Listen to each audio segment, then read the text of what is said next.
Wow, this is a video about body armour for shit hits the fan and general survival. What you can see there is an old type of British Army flak jacket, or fragmentation vest as it's meant to be called. And basically it's a vest that was designed to stop shrapnel from bomb blasts, and it also works against knives and things. So I'll put it on and talk a bit about it. I've got a video about this already, this particular jacket, if you're interested in it. So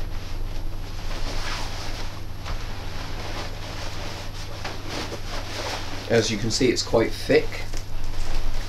It just does that with Velcro.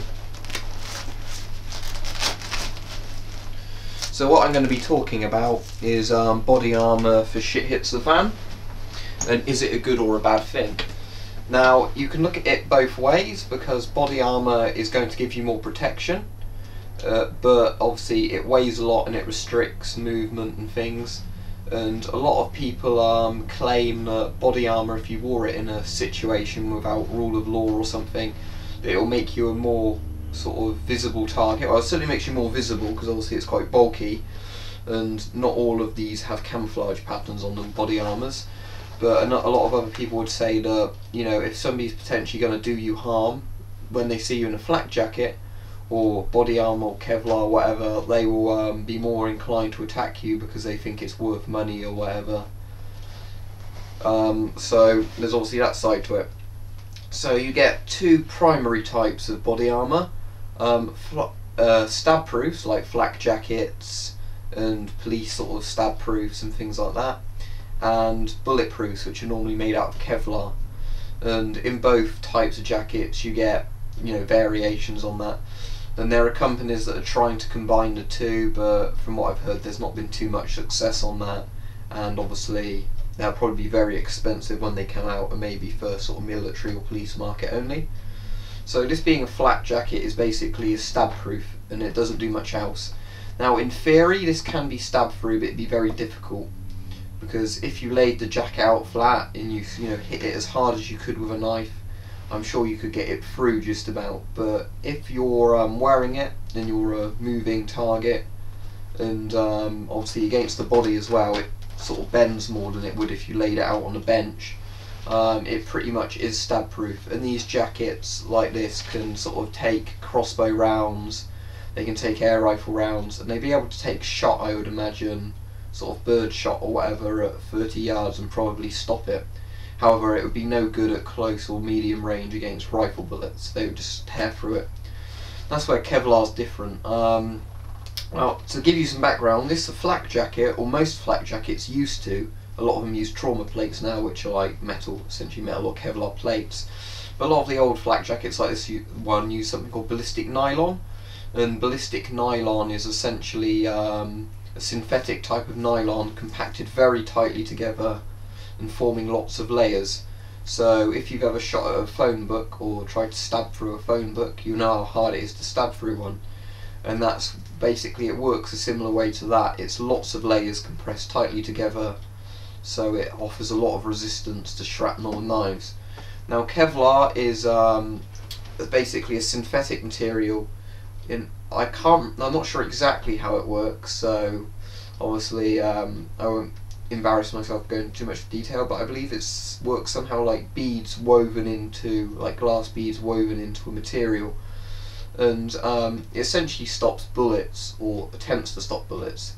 And apparently if you're shot while wearing a Kevlar vest, a lot of the time it can still cause you quite nasty injuries just from the sort of speed of something hitting you and doing that, but it would stop the bullet and could potentially save your life.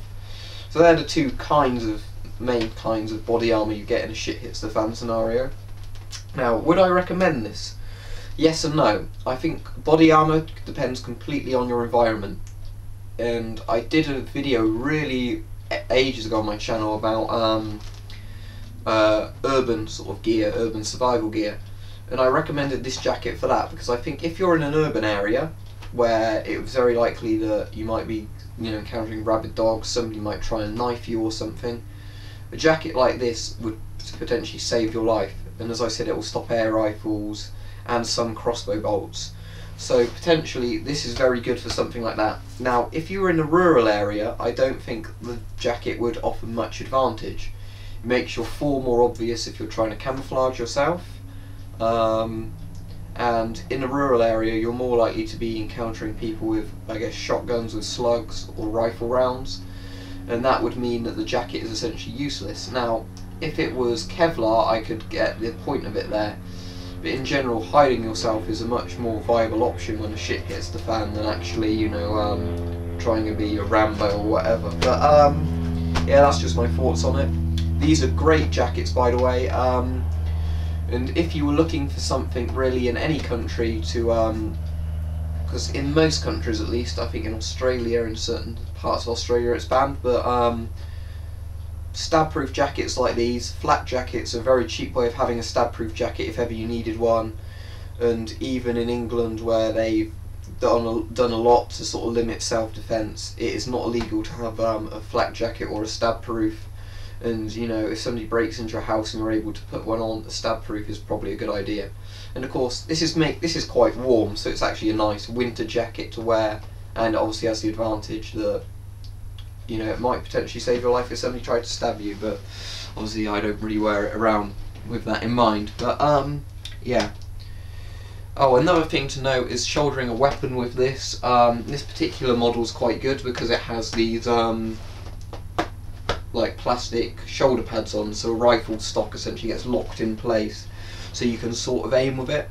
But some of these jackets don't have those, and if they don't have those, in my opinion, they're not very good for shouldering a weapon with. It's difficult enough with this with the added pads, and it'd be much harder on a jacket without them. But anyway, this is a jacket, very good.